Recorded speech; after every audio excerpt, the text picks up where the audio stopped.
Écoutez, d'abord, félicitations. Je suis vraiment impressionné par votre travail. Et je pense qu'il y a vraiment une place pour ça. En tout cas, moi, j'en ai assez peu vu dans des institutions, mais je trouve qu'on devrait en voir de plus en plus.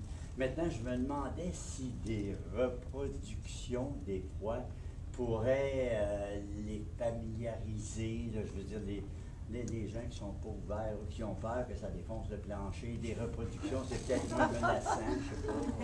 Non. Non, je pense pas.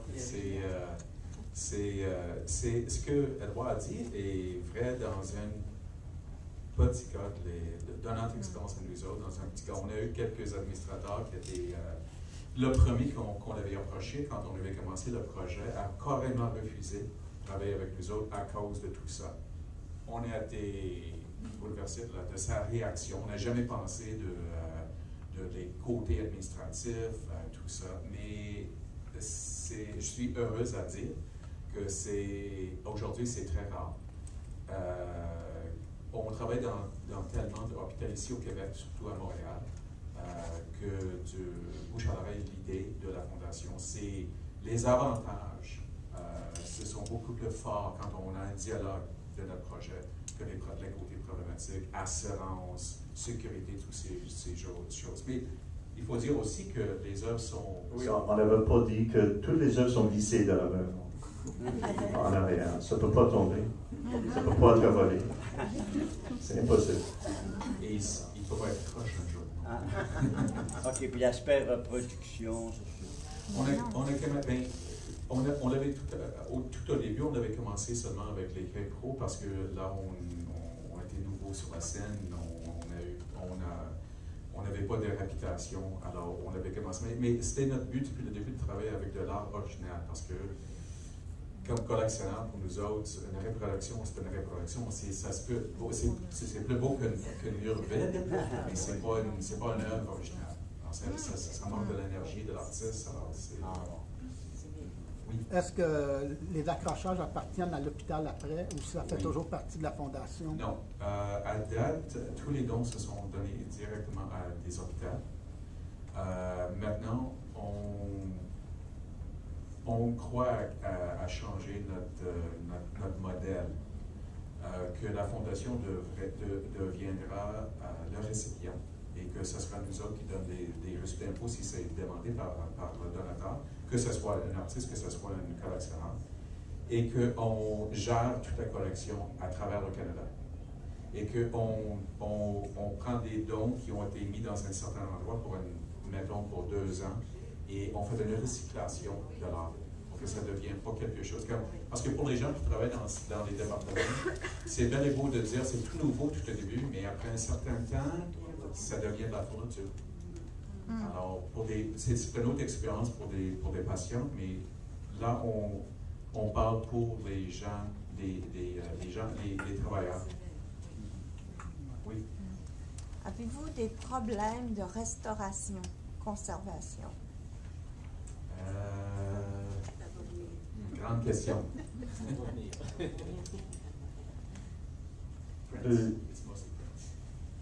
Oui, ben c'est ça, parce que il y a une question de acid-free mats, tout ça. Je pense que les personnes qui veulent avoir ça, et d'après conversation, ça va prendre 30 ans ou 40 ans d'avoir un problème. Ça veut dire qu'on n'a pas vraiment de problème. On n'a pas tellement de dons qui se sont de qualité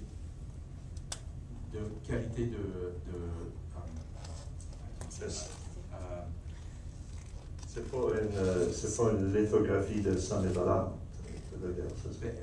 C'est pas de la qualité de la musée telle qu'elle. Alors, c'est sûr et certain qu'on aimerait que ça a une vie aussi longtemps que possible, mais ça c'est une problématique, surtout pour les empreintes. C'est la lumière, on n'a pas de contrôle. Puis dès que c'est hors de nos mains aussi, parce que là c'est la propriété des hôpitaux, on est là pour les conseiller, mais on ne peut pas les forcer de faire rien. C'est leur propre propriété. Mais vous avez dû avoir des problèmes d'éclairage, hein? C'est assez difficile. Ça c'est toujours un problème. Oui, c'est assez difficile de trouver d'éclairage adéquat pour un espace comme ça aussi. Ça, c'est pourquoi on a été très chanceux de commencer à travailler avec la compagnie d'architecture, parce que c'est pris en considération plus que si on arrive dans un endroit, est-ce que c'est tout refait, et là, on a tout simplement à installer où ce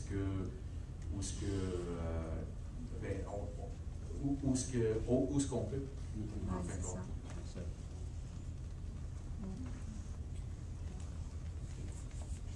Oui. Une question par rapport aux œuvres que vous donnez en fait aux institutions, aux hôpitaux.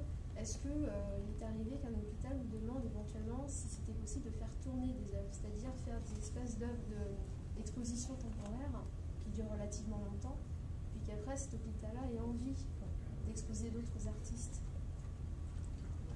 Est-ce que c'est toujours les mêmes artistes ou bien vous pouvez faire tourner des œuvres en fait? Comme une rotation. Mais nous autres, qu'est-ce qu'on veut voir? C'est un espace qui peut avoir une rotation tous les mois. Voilà, c'est ça. Et le CHUM, je sais que Christian Père, qui est maintenant le directeur de CHUM, va avoir une maison de la culture dans la nouvelle CHUM. Alors, ça va être parfait. Je pense que ça va aller. C'est une question il faut engager quelqu'un pour faire. Ceux qui veulent poser des questions, ça serait plus efficace si on veut que vous vous leviez, que vous preniez le micro. Autrement, la question n'est pas partagée.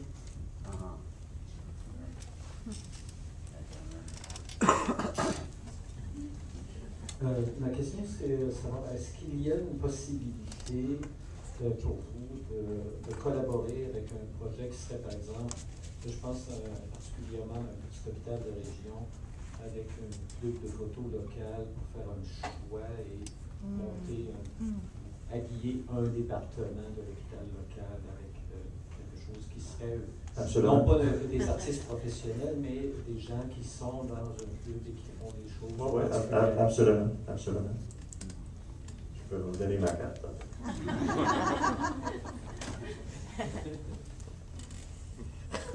Parce qu'aussi, on veut que la communauté soit impliquée avec ce qu'on fait, parce que c'est une façon de contribuer à la communauté. Et je pense que tout le monde veut faire ça, mais il y a beaucoup de monde. Comment est-ce que je peux contribuer à la communauté?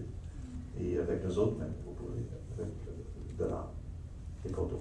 Puis on est excité ici d'être en 4 provinces aujourd'hui, parce que là, on aimerait comme avoir des projets pour que les artistes québécois se soient exposés ailleurs. Les gens de l'Ontario en Terre-Neuve, les gens de la Britannique-Colombie à Québec. On veut encourager les gens, non seulement de la région, pour exposer dans leur propre région et à travers le pays. Bravo.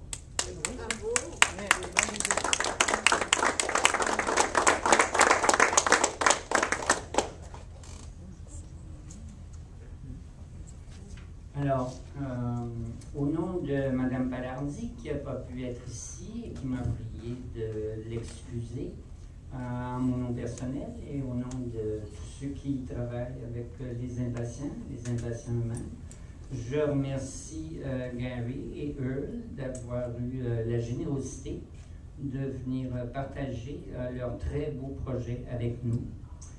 J'attire votre attention sur notre prochaine rencontre. Notre prochaine rencontre sera dimanche, le 20 novembre. C'est Mme Hélène Corin qui viendra nous parler de art cru et art cuit. Alors, c'est une façon de distinguer entre, on pourrait dire, l'art un peu plus difficile à mastiquer et très nourrissant, et l'art un peu plus mou. Voilà.